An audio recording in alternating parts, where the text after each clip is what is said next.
constantly giving us lessons, and make sure you're watching closely enough to learn them.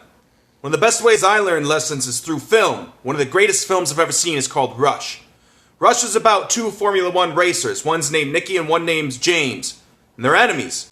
The reason they're enemies is because they're two foil characters to one another. James is tall and he has long hair and he's handsome. And girls like him and guys want to be like him. And he can sway a room, he's personable. Whereas Nicky, he's a little rat-faced. Girls don't like him, guys don't want to be like him.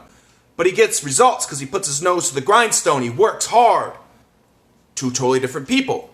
Well, at the end of the movie, James ends up winning this race and then he quits. Stops racing. He wants to enjoy life.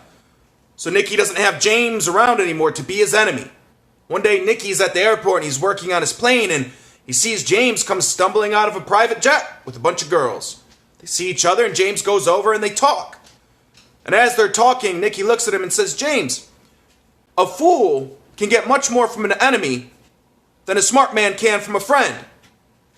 We got 10 times more from each other being enemies than we would have gotten from any of our friends. Who needs all these friends? Thank God you had an enemy like me. Feel blessed you had an enemy like me. Be happy that you have enemies because they make you more productive. They make you work harder. How many times do you need a friend to tell you how great you are? Do you really want a dad to pat you on the back for everything you do? Do you really want a mom that just gloats over you and anything you do is spectacular? Because I'll tell you, the efficacy of that, not that great. You're much better off having, not enemies, but motivators, haters, people that push you and make you want to do more. So consider that next time you complain about somebody being overbearing or too critical.